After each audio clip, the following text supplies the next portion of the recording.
¡Heather! ¡Alto! ¡No! ¡Vete, Hippo! Es que no lo entiendes. Me prometiste que habría otra oportunidad, y es esta.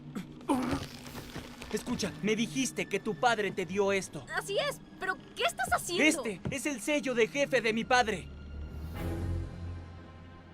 ¿El sello de estoico grabado en mi cuerno? ¿Qué quieres decir? Te digo que hace años, Estoico le dio este cuerno al jefe de la tribu Berserker, Osvaldo el Agradable, como obsequio para su hija recién nacida. Pero... Tú eras la bebé, Heather. Osvaldo el Agradable es tu padre.